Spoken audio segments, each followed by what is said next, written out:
可以哦。哎呦！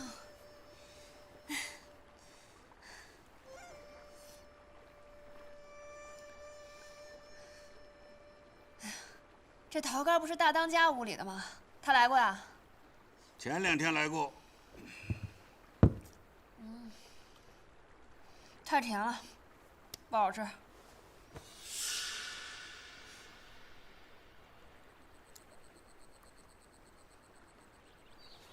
啥意思？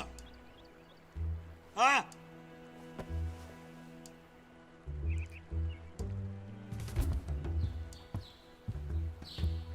哎呀！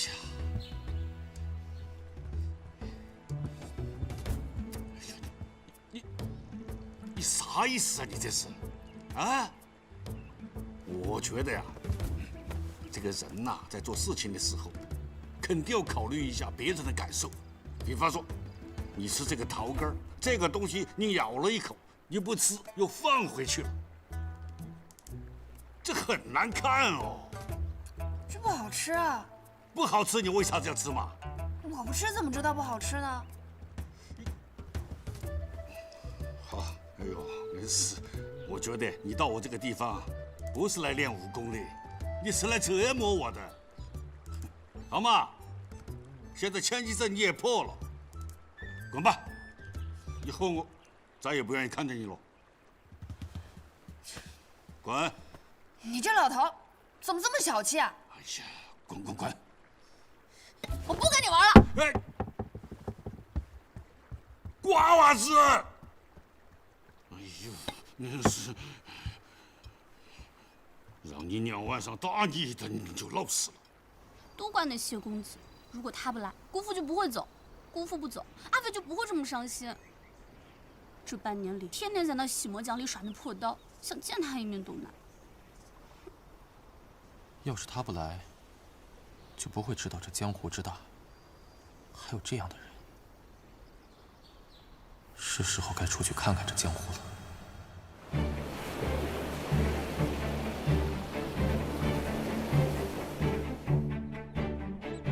这里就是咱们后堂考教弟子的地方，摘花台。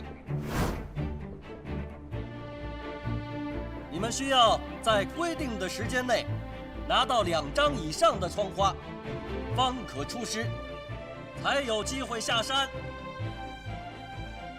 在这2张窗花中啊，有1张必须要从那个高的木桩上夺取，并且要挑战一位在座的掌门，作为守庄人，守在木桩前。剩下的窗花，则可以通过挑战守在矮石桩前的其他长老弟子来获取。多多益善，越多越好。48寨弟子上摘花台。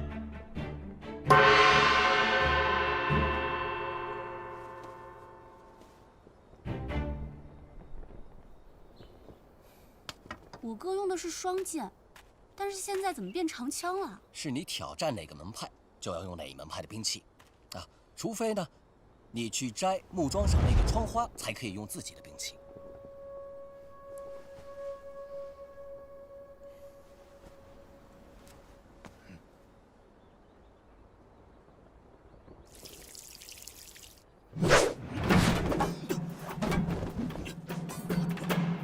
功夫不错啊。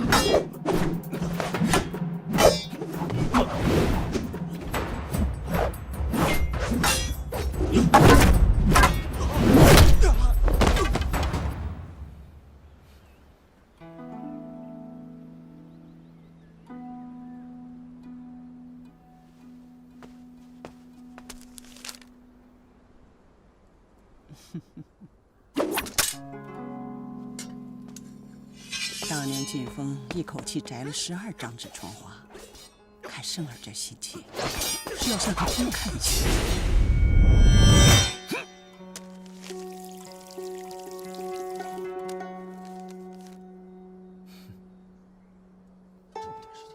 这么清爽可以啊。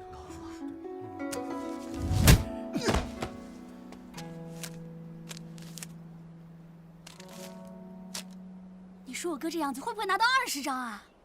照这架势啊，还真差不多呀。阿飞啊，你看看胜儿，你能拿几张啊？ 1张吧。啊，1张。哎呦，侄女啊，要真是1张的话，真如你娘所愿了啊！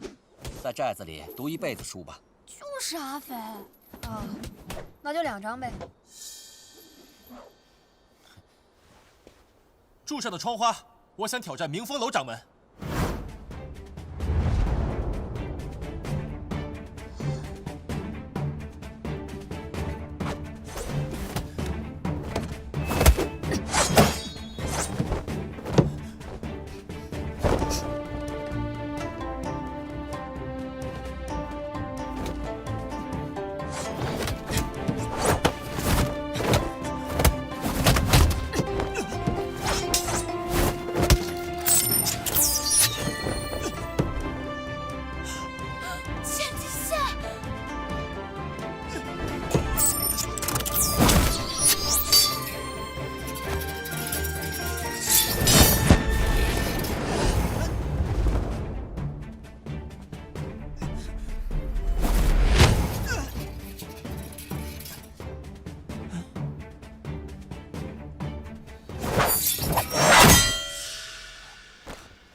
多谢寇掌门手下留情。马叔啊，你看看有没有破的？你小子敢这么说呀？那肯定连个小破口都没有啊！李胜摘得窗花15张。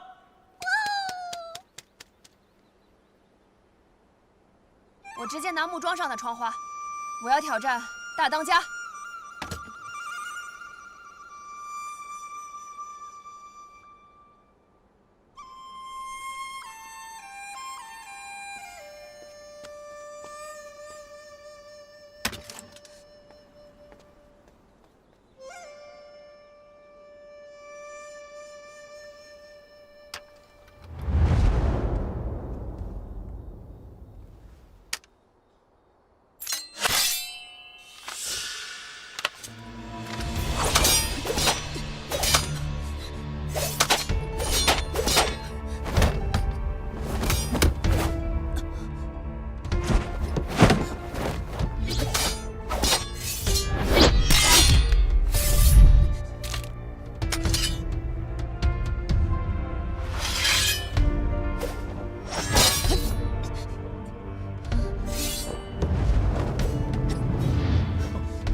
阿斐这架势怎么有点明风的感觉啊？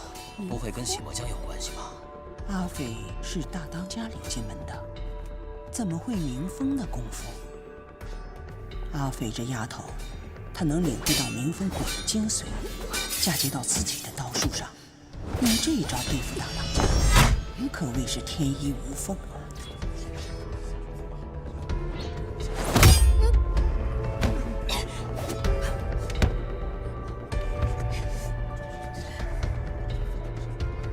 阿肥，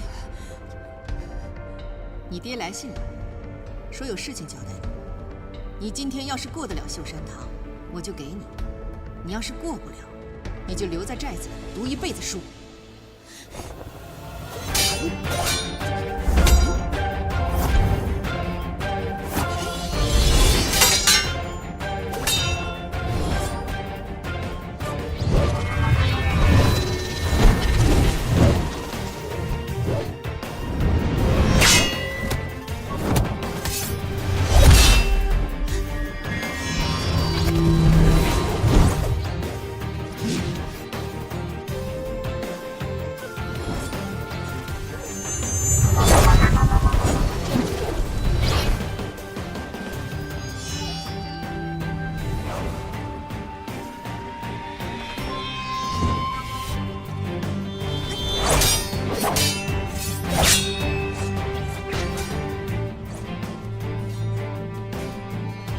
破雪刀，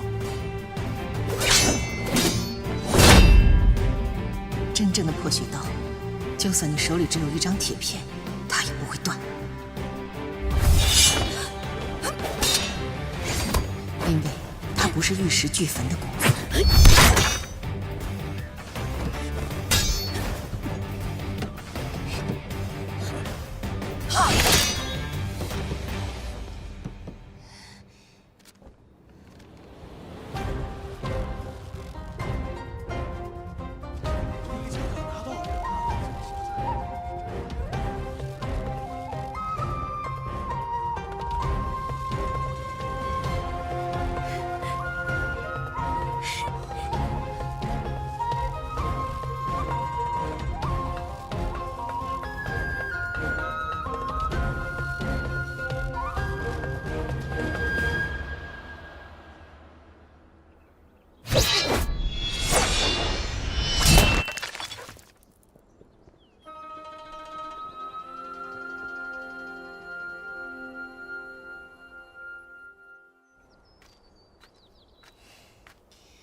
给。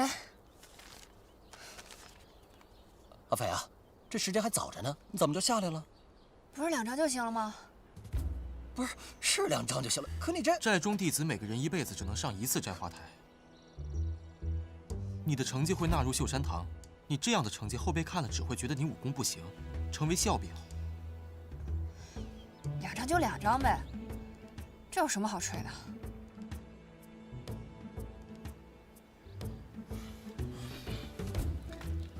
名牌的事情就劳烦马兄了。阿飞、胜儿，你们跟我去一下长老堂，王老夫人有事要差遣。娘，我爹信里都说了什么？先听着。都是我老太婆那不争气的孙子，给大当家的添麻烦了。王老夫人不要再提麻烦二字。陈飞本就是替我48寨去办事的。你们让他办什么事了？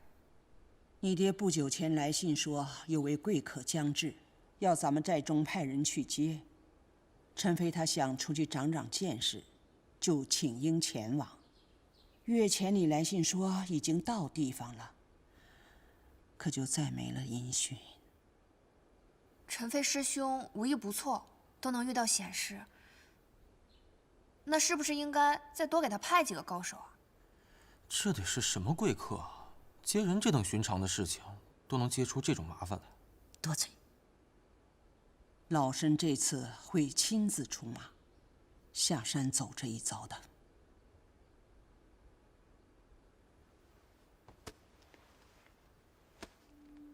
阿飞，胜儿，哎，你们看好了，所谓的贵客，其实是中武将军吴大人的亲眷。 吴大人被北贼所害，一子一女2个孤儿颠沛流离，你爹于心不忍，向我求救。我们48寨已经派出了13个人前往接应，可是到现在杳无音讯。现在山下匪盗横行，本就不太好走，那些人带着2个孩子，拖慢了行程也未可知，想必已经离得不远了。您要是担心，带人迎迎他们便是。 此行本不必带着你们2个累赘，是我厚着脸皮求王老夫人带你们下山去长长见识的。到了山下，万事不可自作主张，敢给我惹事，回来小心你们的狗腿。刚才你明知道这一刀下去你刀会断，却有恃无恐，因为你知道我不会把你怎么样。 这不叫破血刀，这叫小聪明。但是小聪明也是聪明啊，只要能达到目的，就证明管用。刚刚娘在夸我吗？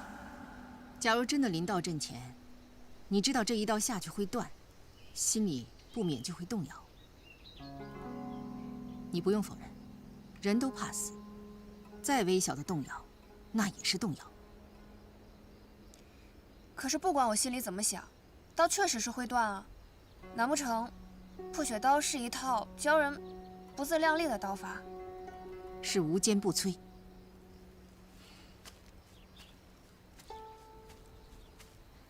阿飞，你可知道这世上有多少高手？有很多。对，有很多。山外还有高山，没有人敢自称是天下第一，但是每一个人都是爹娘生的，都是血肉之躯，都是从牙牙学语开始，都是从站起来走路开始。沙砾的如今，就是高山的过去。你的如今就是我们的过去。阿飞，鬼神在六合之外，人世间行走的都是凡人。你为何不敢相信自己手中的这把刀能无坚不摧？看好了，我只教一遍。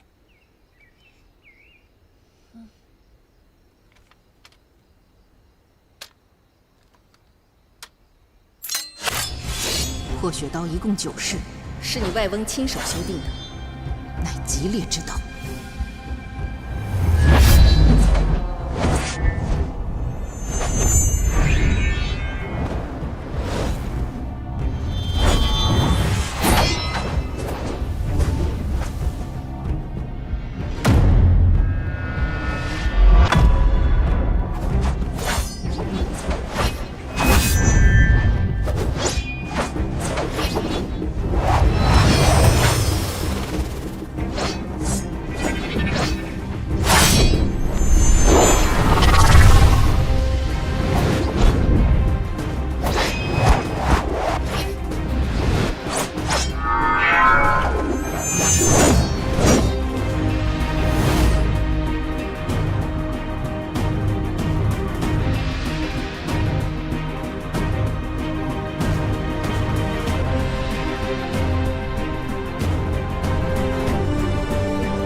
于太师叔，站住！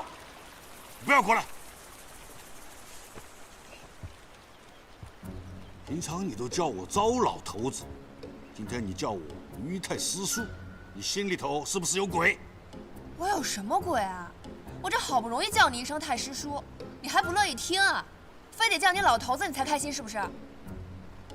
你这个样子就比较正常，我心里就踏实了。坐嘛，来。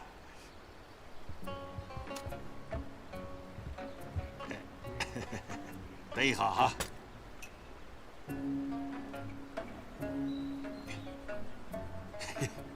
哎呀，舒服了，舒服了。哎呀，啥子事情？我要下山了。好嘛。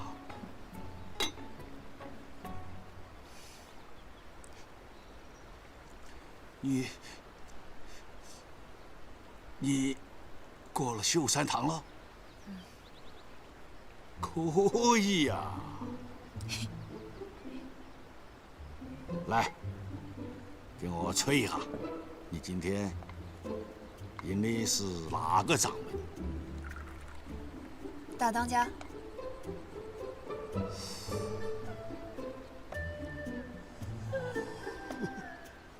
深得很哦！来，喝茶喝茶。哎，你娘是不是让你了？他应该让了我了吧？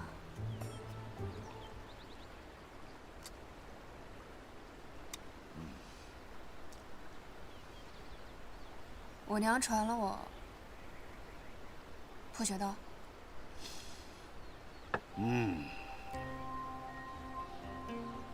你想当一个啥样子的大英雄？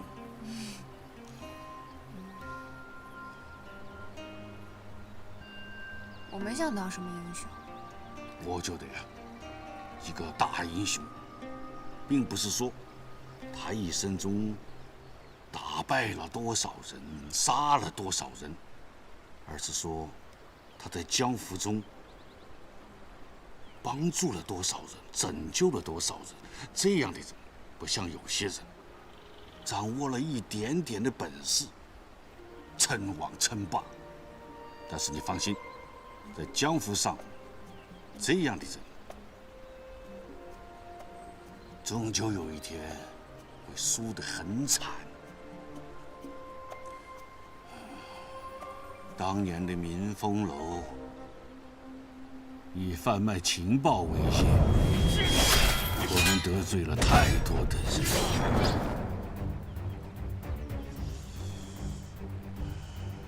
最后被地杀，逼入绝境。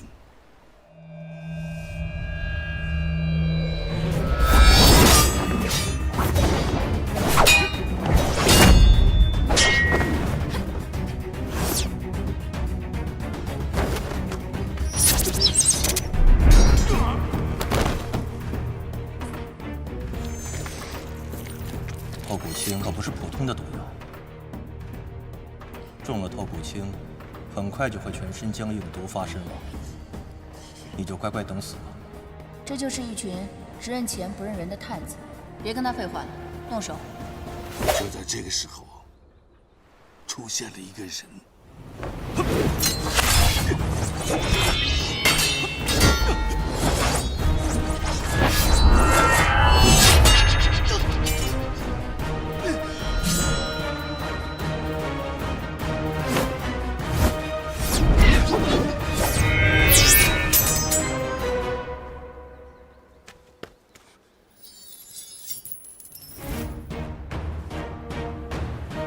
他就是拟外翁。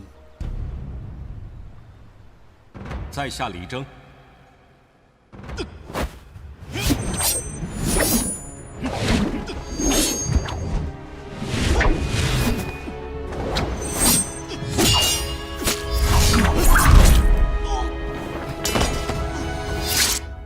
这里是48寨，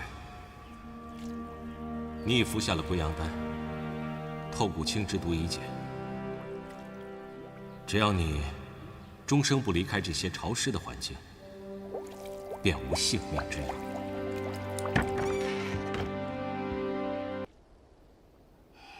归阳丹药性猛烈，服用后需内力高强之人推弓引气。李大侠，莫非你为了我？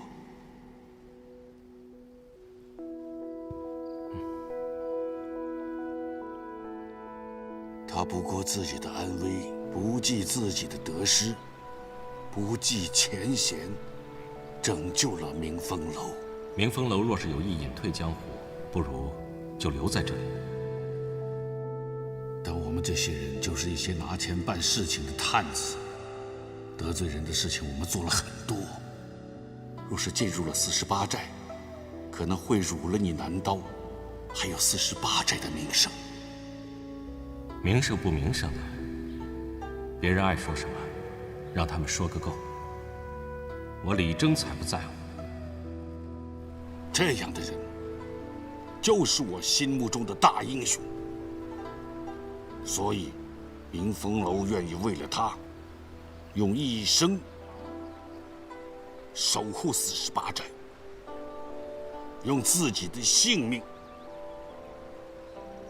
守住这洗墨江，守住千机阵。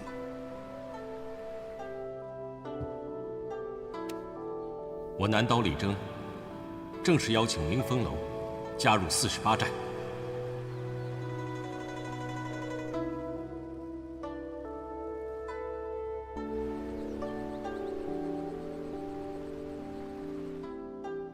我最近发现，你的这个外孙女凶得很，以后有可能超过你哦。这个娃娃不是一般的娃娃。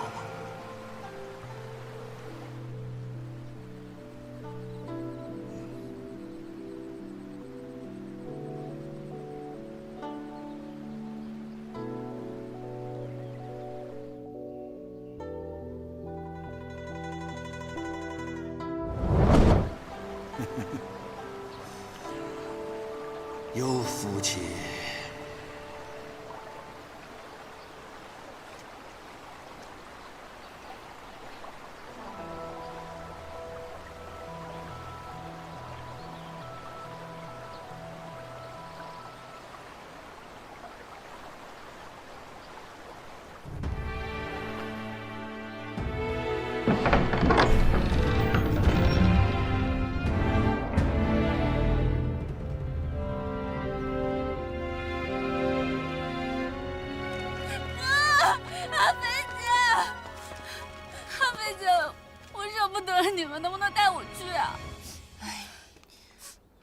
我们出任务呢。带上我吧。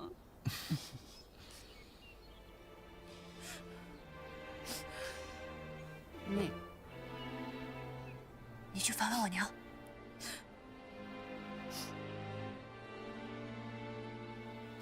走了。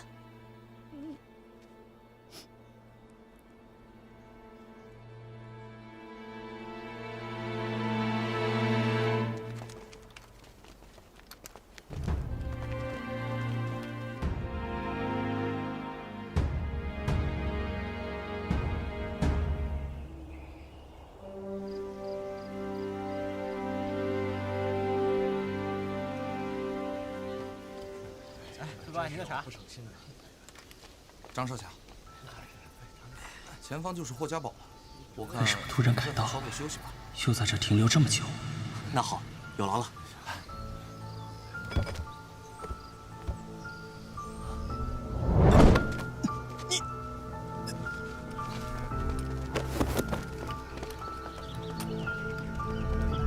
霍家堡葫芦里到底卖的什么药？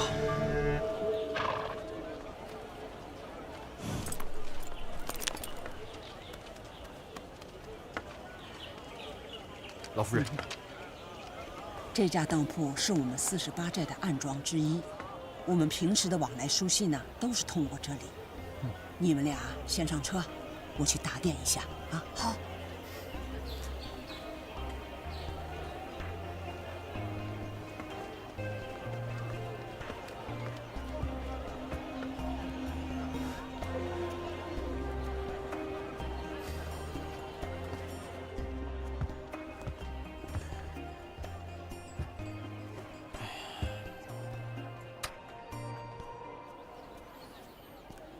你就不想出去逛一逛？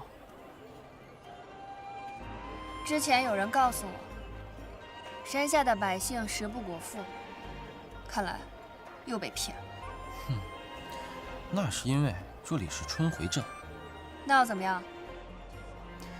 春回镇还属于48寨的管辖区内，这里还住着许多48寨的眷属。再往外走走，你就知道，此言不虚了。你这不是第一次下山？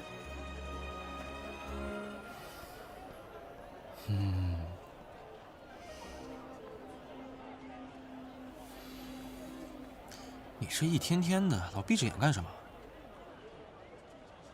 我在练闭眼禅。我只听说过佛家的闭口禅，那就应该是于老他老人家不要脸的抄来的。他把他这套古怪的练功方法叫做闭眼禅。我怎么没有听姑姑提起过？那是因为于老他嫌我资质差，功夫烂，轻功似秤砣，心比腰还粗。除了找死这方面有些成就以外，就只剩下脸能看了。所以千万要保护好，不能破相。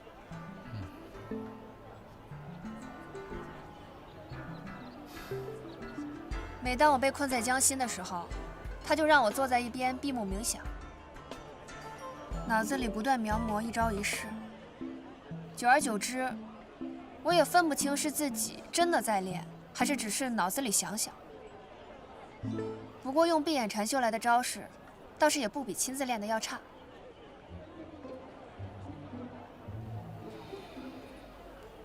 那天姑姑把你留下，是不是传你破血刀了？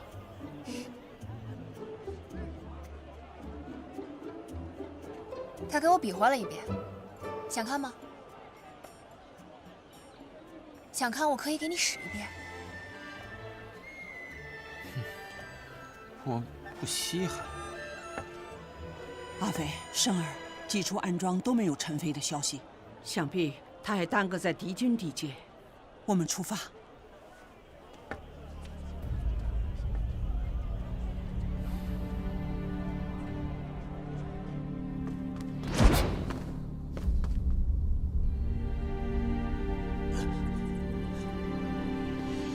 小子听说，朱雀主穆小乔在离开思想山之后，便落在了洞庭。是霍家霍连堂关这些武林人士做什么？堂堂霍家堡，怎怎么会与穆小乔这种人扯上关系？将我等部分青红皂白的关押在此处，你们难道就不怕武林众怒吗？乱世之中，不分正邪，只论敌友。拉下去。是。我老堡主在哪里？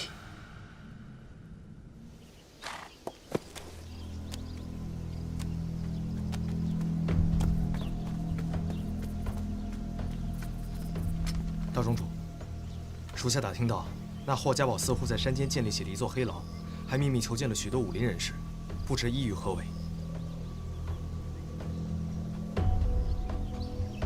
还记得吴飞的那些书信吗？记得，那些书信都是途经霍家堡传过来的。大宗主英明。走，去一趟霍家堡黑牢。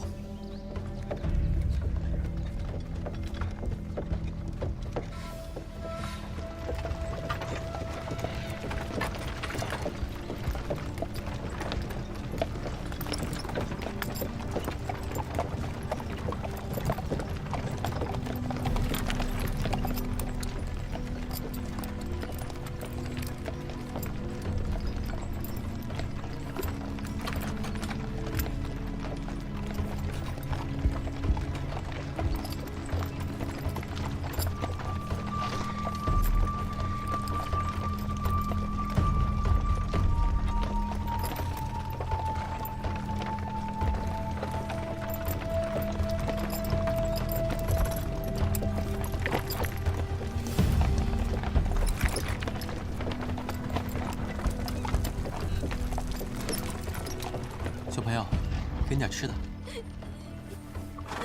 拿着吧。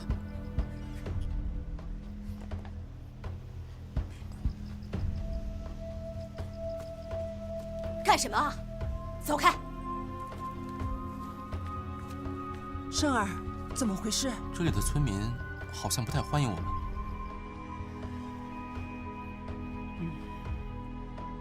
那我们不要打扰，今晚就找个无人处过夜，明日一早赶一程就是霍家堡了。好。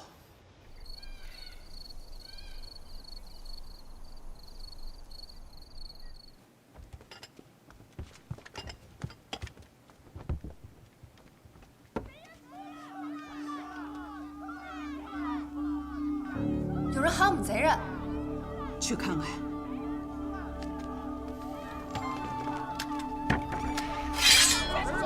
你们瞎喊什么呢？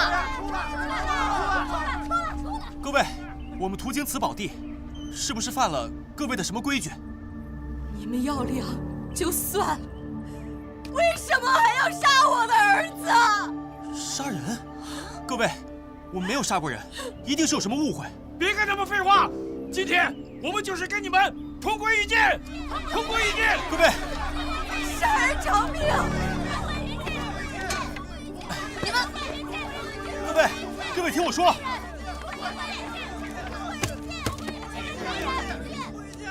诸位乡亲，你们看老身像大家结社的贼人吗？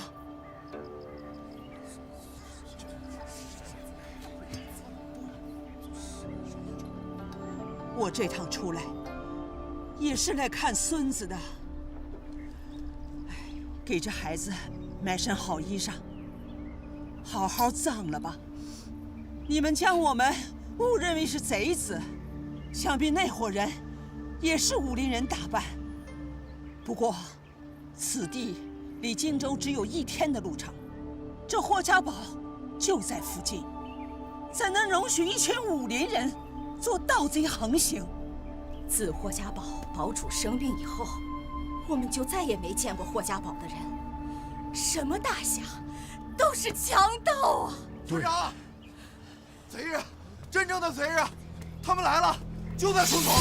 生儿，你去保护好村民，其余的人去查清楚究竟有多少贼子。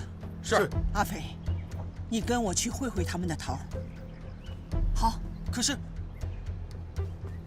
你们若是伤了人，就会给这全村上下带来血光之灾。明白了，各位乡亲们，大家先躲起来，把刀都收起来！快！你们2个去查一下。快，大家进去！胜儿这孩子，总算是有点样了。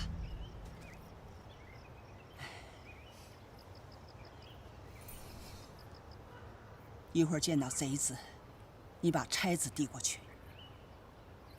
这是您潇湘一派的标记，您是要自报家门？我怀疑他们和霍家堡有关系。如果他们能认出我潇湘门人在此，自会顾虑几分。到时候我们再去霍家堡问个清楚。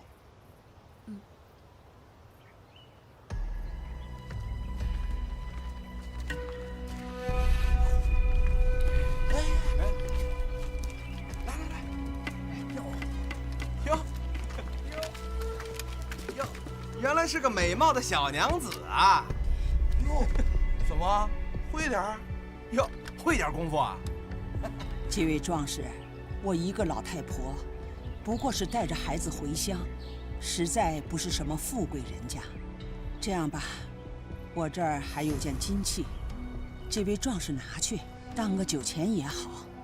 诸位就行行好，放过我们吧。啊，丫头，去。拿给人家。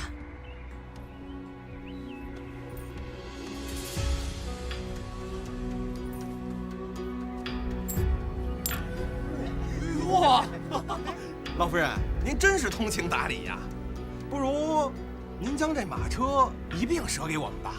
啊？哼，老身奔波千里，就为了见上孙儿一面，这车马。罢了，老身走着回乡。阿肥，去把车马赶来。去。哎，何必勉强呢？老夫人，不如您将这小娘子一并舍了给我们，哥几个过几天赶辆马车，风风光光的送您回乡，如何呀？啊！是啊。丫头啊，婆婆经常跟你说，闯荡江湖。要和气讲道理，还要守人家规矩。可若是遇到不讲道理、不守规矩的人，动手！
这是破血刀重出江湖后，其刃下第一道亡魂，也算是死得不冤。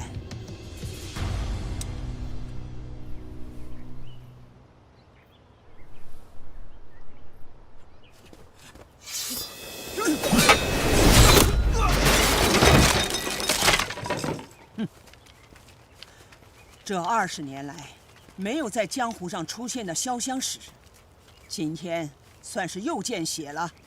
老夫人，生儿，红月在，你带弟兄们去查一查有没有漏网之鱼。是，跟我来。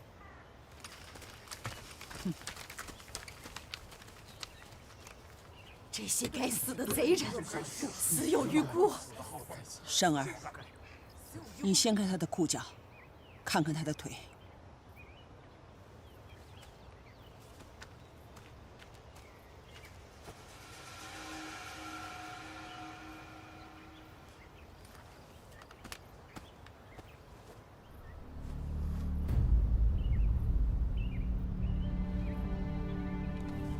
老夫人，他们的腿上都有护具，看来是善用腿功之人。这江湖上只有霍家堡的人练这种腿功，堂堂霍家堡弟子，怎么会沦为强盗？老夫人，我们本来也要借到霍家堡，不如禀报霍老堡主，让他好好管束自己的弟子。不，我们改道去华容。为何？生儿，你是48寨小辈里最出挑的弟子之一。你说说，假如是在48寨，李大当家的会管束不住你们吗？绝无可能。老夫人，您的意思是，霍老堡主并非完全不知情，或许是他纵容弟子。不要妄自揣测。我们此行来荆州，本来是想让霍家堡帮我们寻人，可现在看来，他们自身麻烦也不少。再说，陈飞他们带着吴将军家眷，再怎么低调，也一定会有声势。这样，华容城暗庄一定会有消息。那这一村百姓怎么办？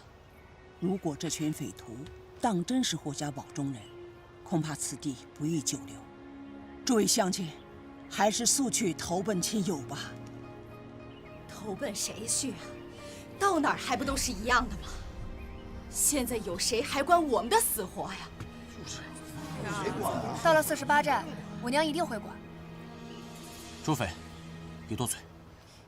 说的没错呀，到了48寨地界的话，我娘一定会管。生儿，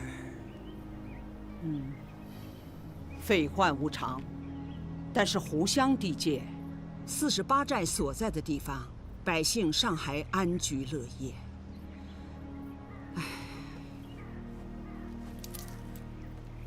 诸位乡亲，如果有愿意去的，便拿去当个盘缠。到了48寨地界，递上这个信物，就说是我王老太婆让你们去的，自会有人安顿。谢谢夫人，谢谢。老夫人，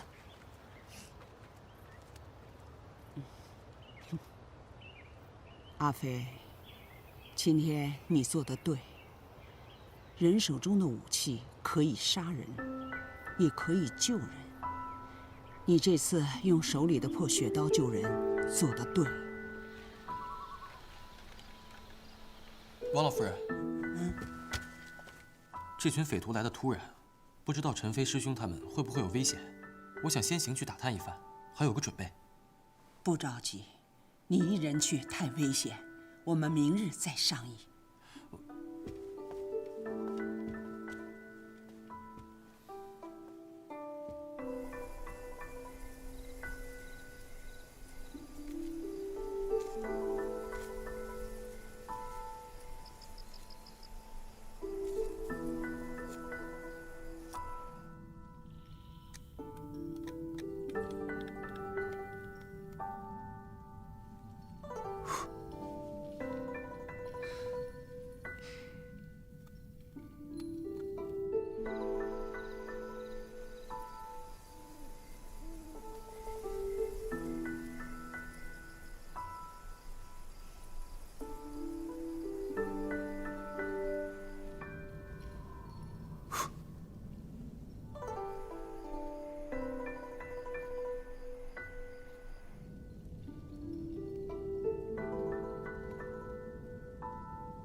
离开48寨以后，我为什么心里有点空落落的？在家的时候，我娘叫着我说几句话，我都头皮发紧。自从我爹走后，我就无时无刻不惦记着下山去找我爹。可如今真下了山，才没多少日子，忽然有点想我娘了。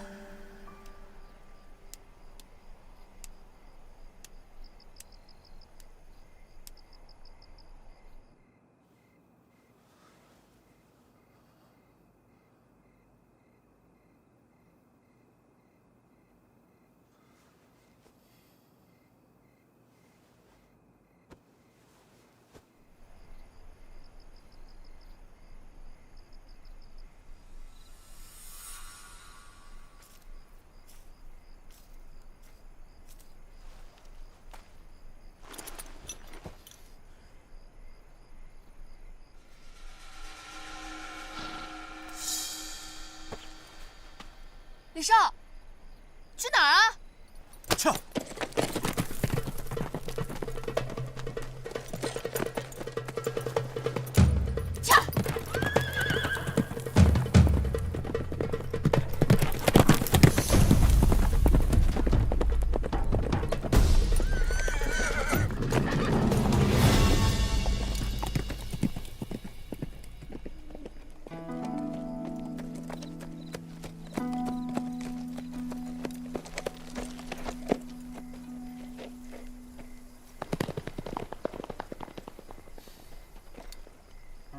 老夫人，你们等我的好消息吧。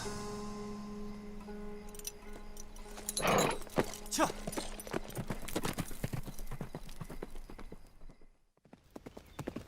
周妃，等我闯出一番天地，定会叫你刮目相看。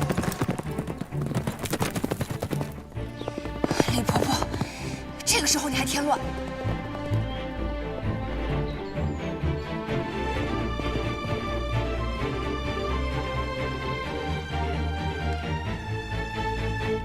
老夫人，还是没有找到。老夫人，还是没找到李师弟和周师妹，但是四周又没有打斗的痕迹，想必他们是自行离开。陈飞还没有找回来，这俩孩子又不见了，看来我真不该带他们下山。李师弟和周师妹都是第一次下山，从来没有见过山下那些事儿，怕是一时急公好义，想去霍家堡讨个公道。不会。圣儿圆滑，阿飞冷静，这俩孩子不会这么不顾大局。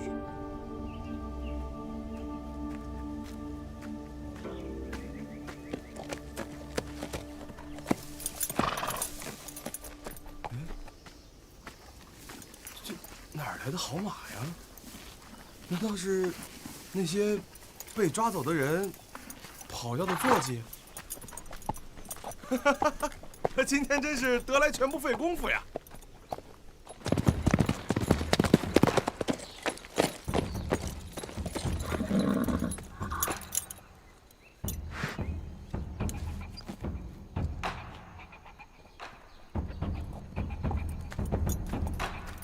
！48寨的马。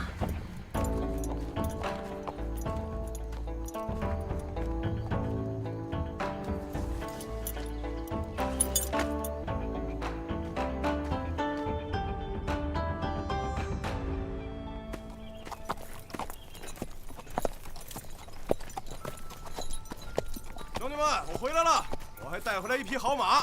哎呦，这马不错，你在哪儿弄来的？是啊，辛苦了啊！好好看守，起来进行啊！这是什么地方？怎么那么多守卫？我得找条路进去，管不了那么多了。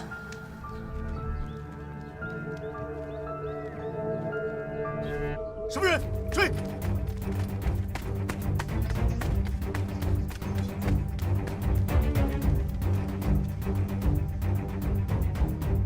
那边追！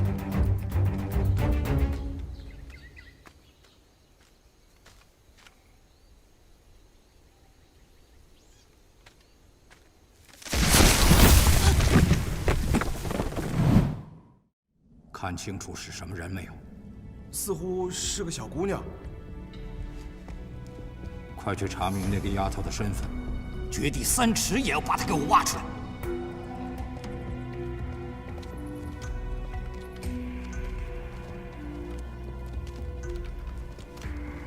哎，起来吃饭了。喂，难道你们不知道，我们李老寨主与你们霍老堡主18拜之交吗？就这么待客？出去！出去！出去！闭嘴！吵什么吵？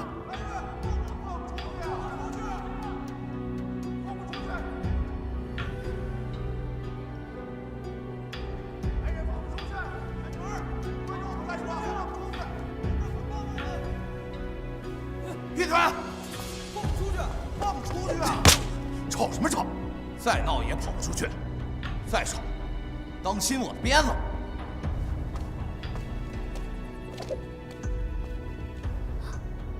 我是真的没想到，曾经霍家堡也是堂堂名门正派，没想到如今无耻到这个地步。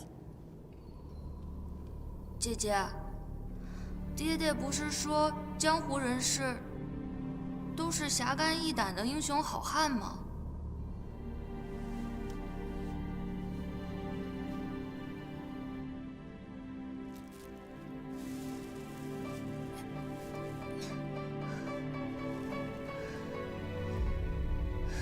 但凡尽量一会儿，一盏茶的功夫，必遭报应。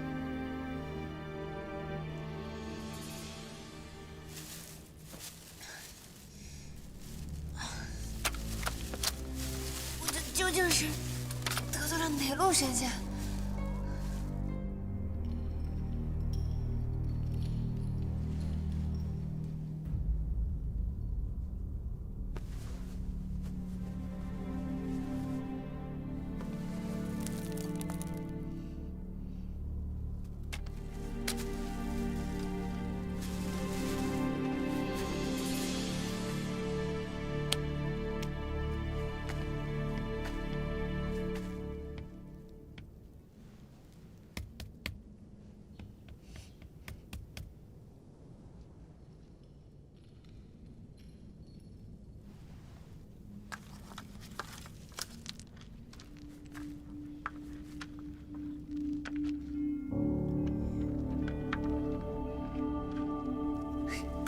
今日复兴高潮，肯定有好事发生。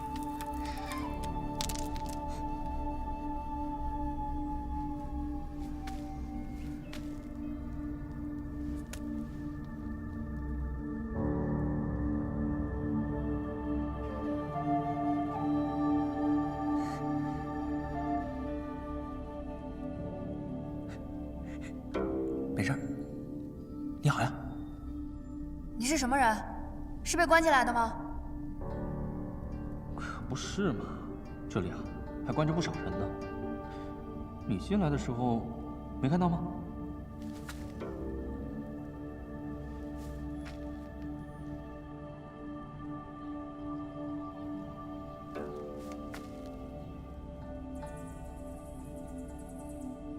这两边山壁啊都是隔开的牢房，各路英雄每天都在这里骂骂咧咧的，很有野趣。唉，只可惜啊，我来晚了，连间像样的牢房都没有。这角落里清静倒是清静了，不便加入战局。哎，你呢？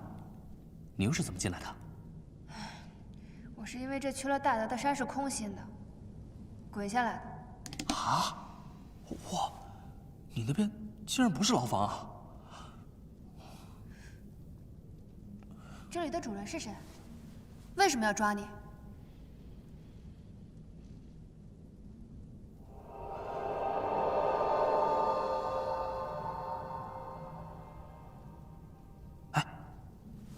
抬头看，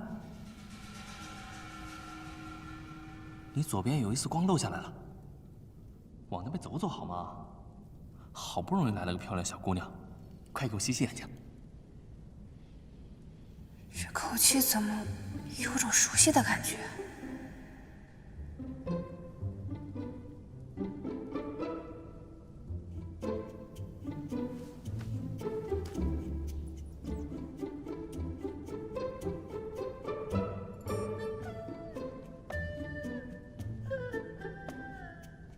那个，你有吃的吗？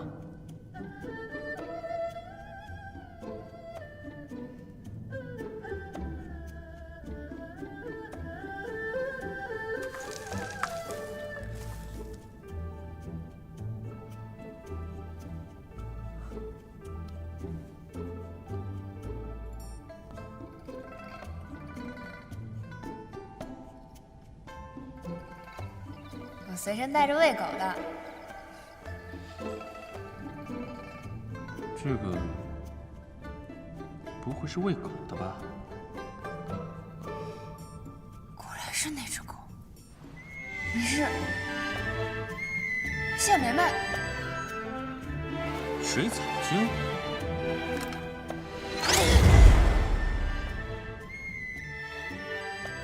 我不该救你的。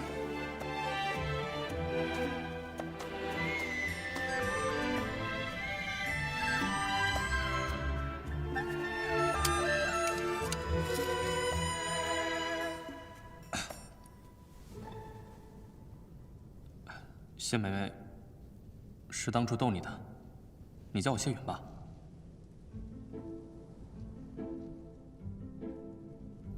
你怎么跑这里来了？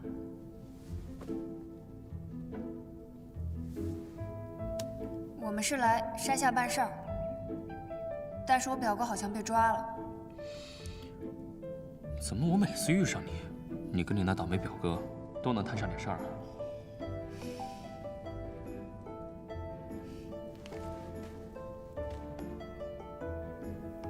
每次都是李胜那个王八蛋，没事找事。无妨，这里有吃有喝，挺好的。你哥一时半会儿应该没什么事儿。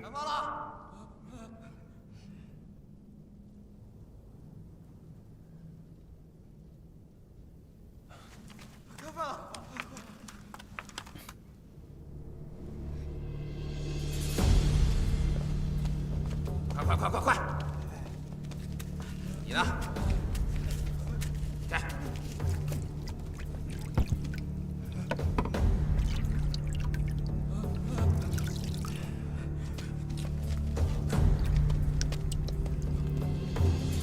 快点！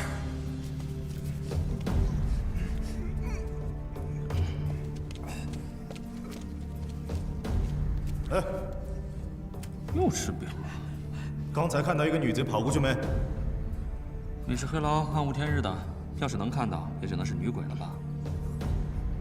也对。赶紧吃啊！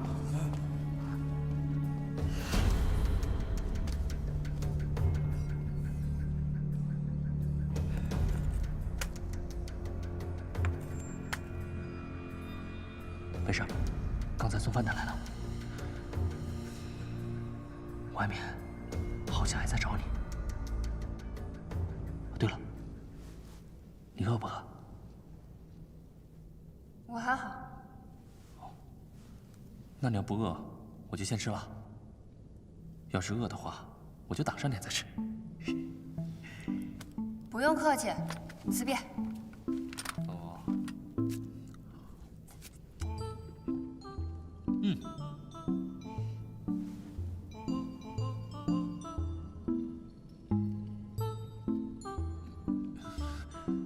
我还是挡一挡吧。以后有机会啊，请你上健康最好的教导。天下10分美味，5分都在健康。小美人，等他们找你的这阵子过去之后，我给你指一条出去的路，赶紧离开，咱们有缘再会吧。记住，我欠你一顿饭。今天这顿啊，我就不方便招待你喽。这里面加了料。什么？你不走？走不了啊。温柔伞，听过吗？想你没听过。都是一些邪门歪道们不入流的手段，蒙哈药的一种。一碗饭下去，几天起不来。内外功夫更是不必说了。那你还吃？因为本人既不是骆驼，也不是王八，一碗饭下去几天起不来，不吃啊，可就永远起不来喽。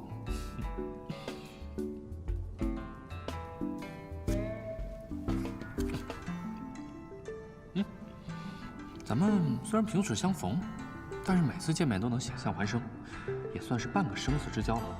哎，要不这样吧，你叫我声大哥吧，啊，怎么样？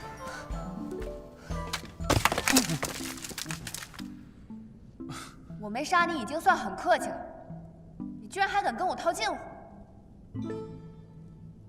那可惜了，要杀了我，甘棠宫那些逆转乾坤的伟业，可就没有人告诉他女儿了。怎么样，听听？这么说，你还是有我爹的消息。半年前，甘棠宫出山，接管了安平郡，给当地流离失所的百姓啊，开辟了一方净土。他的军队所在地，民众都能得到安居乐业。那我爹现在在哪儿？这我就不知道了，行军路线可没有个定数。我还以为这趟下山能能够见到我爹的。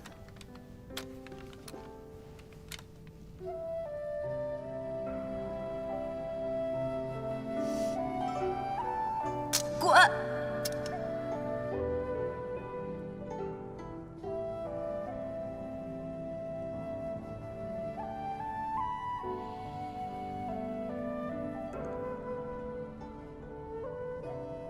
在下一向怜香惜玉，没想到还是伤了一个小美人的心。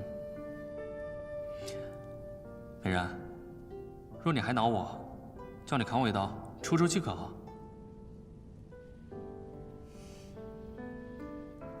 之前我一直很难过，我觉得如果你不来，我爹就不会走。可是如今我下了山，见了山下的世道，我好像也没那么生气了。那我就放心了，以后不怕一遇到你就担心挨揍了。像我这种柔弱老实的书生，只怕经不起你这种女侠的欺负。我就算要找你出气，也得先能从这儿出去才行啊。嗯。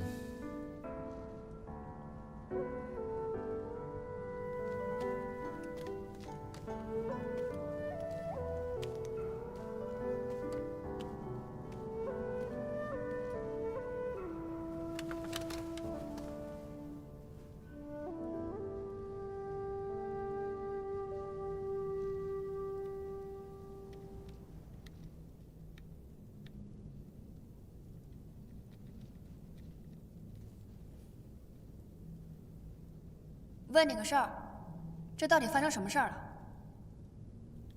你知道霍家堡吗？话说霍老堡主今年70大寿，广邀亲朋故旧。别啰嗦了，说重点。总之啊，他帖子一发，大家自然都过来捧场。不过我猜他们也未必敢给48寨发帖。这万一真把李大当家招来了，那可就不好收场了。啊？为什么？因为霍连涛，啊，也就是霍老堡主的弟弟，现在的霍二堡主，借着给他哥祝寿为名，逼着前来祝寿的人加入霍家堡，认他为盟主，说是要弄出第2个48寨来。他这么干，霍老堡主不管他吗？霍老堡主傻了，据说是生了一场大病，傻得基本上不认识人了，连自己叫什么都说不清了。然后霍连涛就替他做了主，把你们这种不认同的人都给抓进来了。嗯，怪不得我这一路上见到霍家堡的人，都打扮成土匪的样子，打家劫舍的，连马都不放过。虽说是武林名门，竟然能干出这么丢人的事儿。哪里哪里，霍连涛既然要当盟主，还是得要2分面子的。那些来参加寿宴的人，前脚好言好语送走，后脚再让一些不大体面的江湖朋友把他们抓起来，关到这黑牢里。那这不是掩耳盗铃吗？所以你就是这么抓进来的？不是，我运气好，没有赶上老堡主大寿。不过可惜，我和48寨的人一起，不小心遇上了霍家堡的人。谁？上次见你爹带头抓我，是潇湘一派功夫的那个兄弟。陈飞师兄。嗯？你是怎么遇到他的？我这刚好出门办事儿，结果就遇上他们了。后来就被霍家堡的人一起抓到这儿了。所以，你就把陈飞师兄和吴家人一起送进了霍家堡。不愧是甘棠宫的女儿，聪明啊！你才聪明，你聪明的把陈飞师兄送入虎口也就算了，自己也让人关在这牢房里。给你浇点水，你都可以发芽了。喂，这可就不能怪我了。这霍家堡与你们48寨的交情，天下人皆知。再说，你那几个师兄对在下戒心重得很。要去救人。哎，等一下，这里面关着的武林人士这么多，你怎么救啊？那我就把他们一起都放出去。妹子，这里面的情况既复杂又凶险，万万不是你一个人可以解决得了的。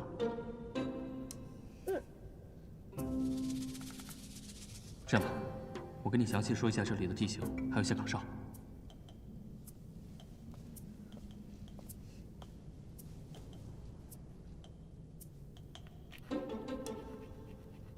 你是从哪儿知道这些的？嗨，你以为我就真老实待着？我早开了锁，出去溜达好几圈了。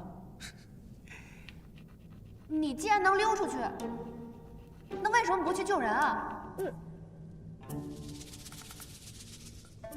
你忘了，我这不是中毒了吗？怎么带别人全身而退啊？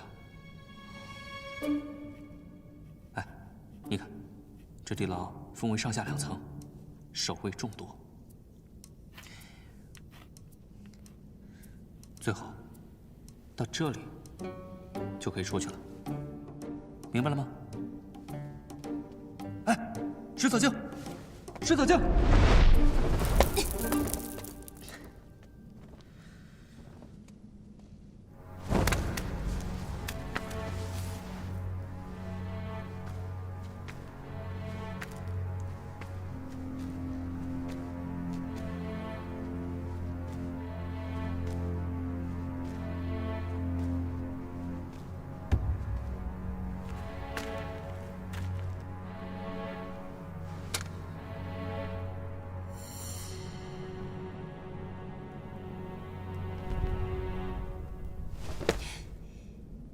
水藻精，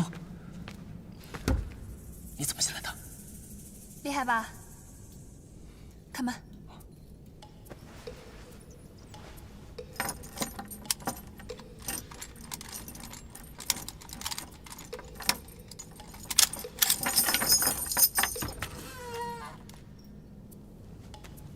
你画的那些线路图密密麻麻的，根本就看不清楚。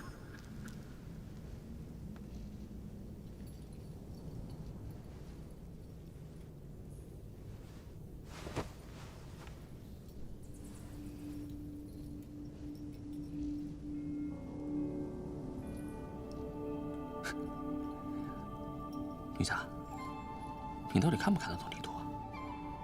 哎，我看时辰差不多了，你抓紧点。嘘，别吵。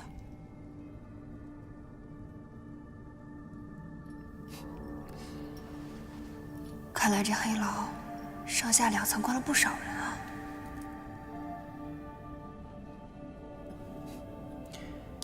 他们每隔一个时辰敲梆子的时候都会换班。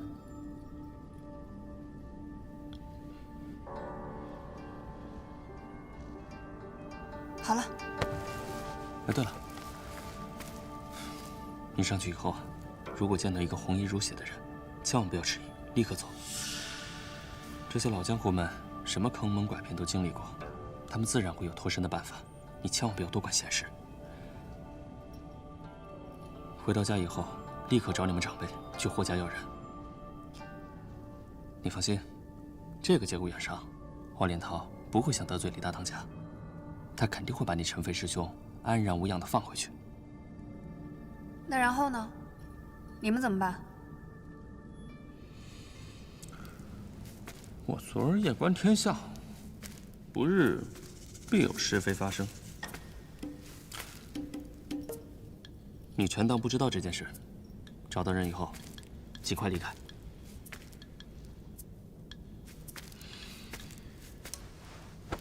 哎。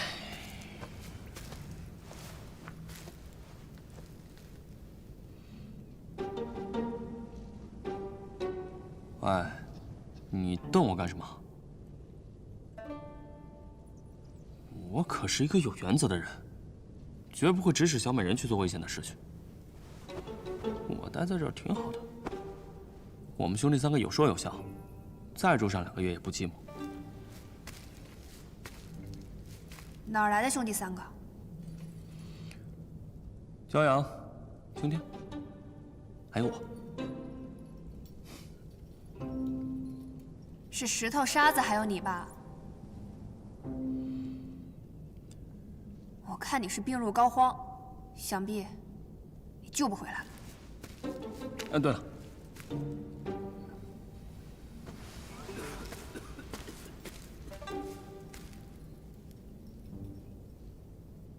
等将来我从这里出去以后，你要是还没有回家的话，我去找你吧。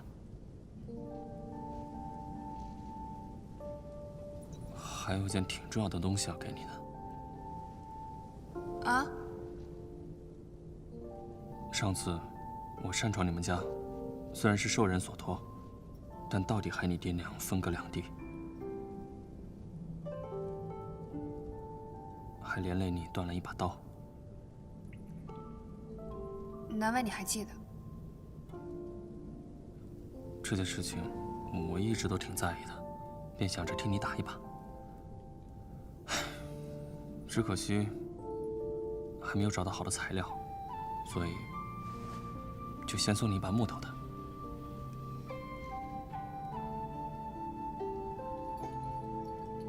以后再送你一把真正的好刀。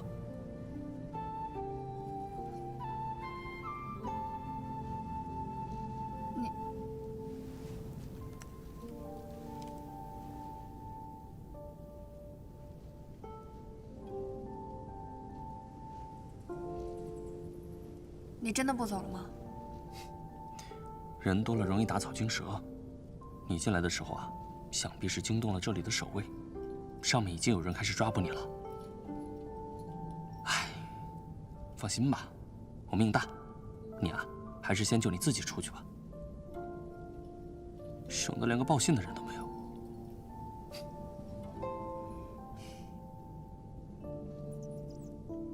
欠债还钱，你可得好好活着。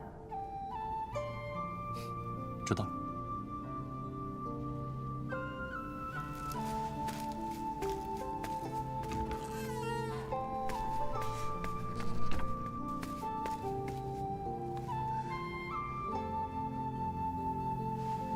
大当家可没教过我临阵脱逃，不把他们找回来，我怎么有脸回48寨？况且，没想到能在这里遇上他，那丫头也真会找事儿，哪里有麻烦哪里有糖，不知道跑掉了没有。